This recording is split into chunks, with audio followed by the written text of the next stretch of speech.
Antarctica is perhaps the harshest environment in the world, and so getting here, it's geographically remote, it's expensive to get to, and it's just really cold. So challenging on all fronts. So this production, Rick Dugdale, who's the director producer, reached out to me and saw if I could help in logistics and organization and shooting here. And it's a historical moment because no movie, theatrical Hollywood production has ever been in Antarctica making a movie. This is a first. So we're here filming the sequel to Zero Contact that we shot during COVID. And we wanted to look at it as a way to continue to innovate. And we were filming the beginning and the end of Zero Contact 2 and 3 and kicking off production that we're filming all over the world. But we had a small window to get in here in December, which is Antarctica's summer. And that's why we partnered with Sebastian Copeland to lead the charge here. So we had to take that window and start production right away. The reason why we're filming in Antarctica is we wanted to bring something new to the table. No one's ever done this before. It's just like the way we did the first film. No one ever shot a film quite like that. And when you're here and you feel it emotionally, there's something unique going on here. And now that you're seeing the images that we're capturing, you can't cheat that in Greenland or Manitoba, which you normally would do from a production standpoint. So now that we're all here, there's a small, tight-knit group of us. The emotion that we're feeling is coming across on screen. And that's the most exciting part. It's just never been done. And now that you're here, you realize why we're getting something really unique. The first thing that I thought when we were heading to Antarctica, when Rick told me, I didn't believe it. I just thought it was just words being said that a producer was telling me, and then hopefully, yeah, maybe that'll be cool.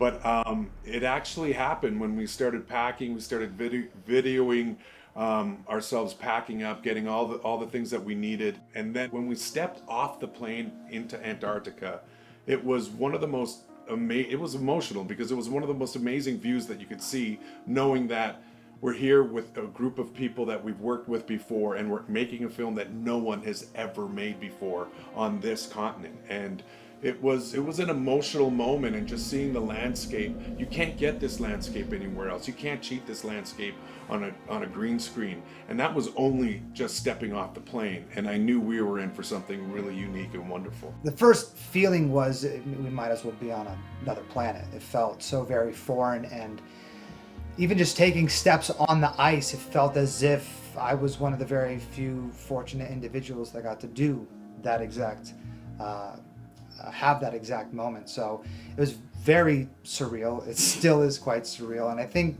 it'll only truly hit me when I've left this place and I go back through the memories and the photos and the videos, and I think that's when it'll truly hit what a just incredible, crazy adventure it really was. Well, we had initially thought that the challenges of shooting our first scene, which is this emotional scene between our two characters, would be sound, because everything was windy and blowing prior to shooting the actual scene, and then it was just like the universe went shh and sound, and everything was quiet, and it was cold for sure.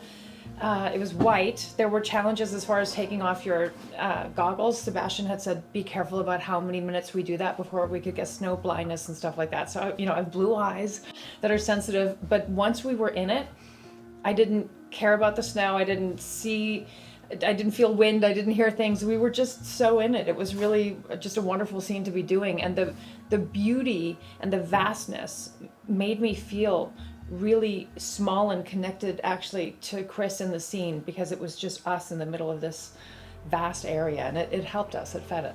And there was this really interesting moment where I was lucky enough to be on the outside of it, looking in with the whole production team, everyone doing their jobs, trying to capture this beautiful scene. And to be away from that and watch the set, and then past that is literally just an ocean of snow.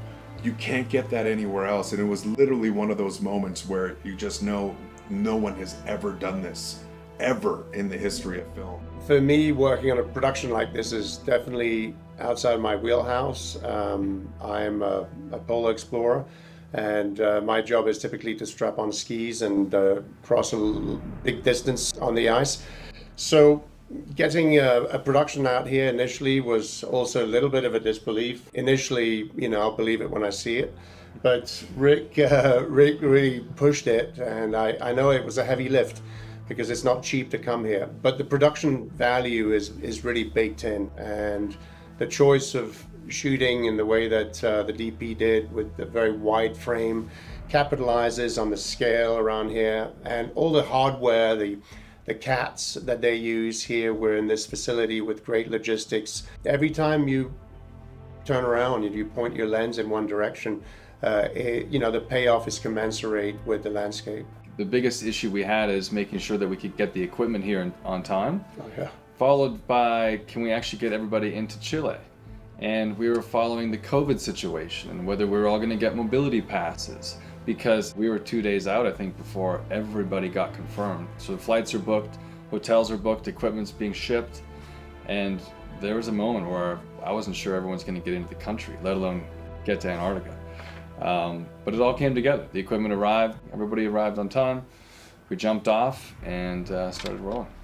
For me, something that truly hit is the fact that we all took a gamble on this. Like, Rick absolutely took a gamble on this. It is a very desolate, remote place in the world, and it comes with quite a lot of challenges to get it done. But the beauty of taking such a gamble like that is it seemed at every turn the weather just turned on for us in that moment. We have shots of Alex and myself walking in this vast expanse, and the wind is just doing what she does to make sure that shot looks beautiful. For me, all of those little intricacies that had to happen for this to actually pay off happened, and that's what's absurd about it. I can't wait for everyone to see this, because what we've done here in Antarctica, we could not have done anywhere else but here, and everyone came together, and I think that we've shot some really beautiful scenes here for the movies. So the next thing that we have to deal with this production team is making sure we can actually make it home. And right now we're on day 2 of being stuck in Antarctica.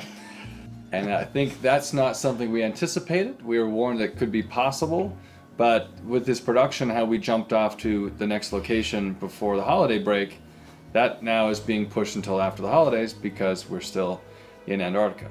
One of the great things about making a film is, usually you get to set and you meet the people that you work with, and you work with an amazing team, and you make an amazing product.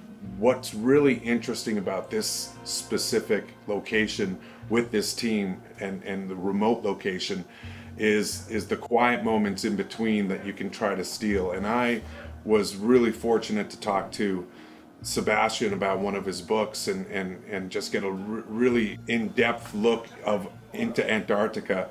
And then he said the simplest thing to me. He just said, just go off and walk to the corner of the camp and just look at the mountains and look at the snow and have a quiet moment.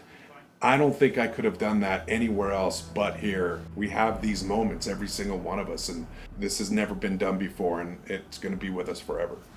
What's been really unique about this experience is to stage dramatic scenes, actors who are performing in an environment that is just epic. And this is an iconic environment where the landscape stretches in all directions. And it was really interesting for me because we see Antarctica generally as more from a documentary point of view, which is mostly what I do. And actually adding this element of performance into this majestic landscape really adds another dimension. And I think that the viewers will be blown away by what's been captured on this film.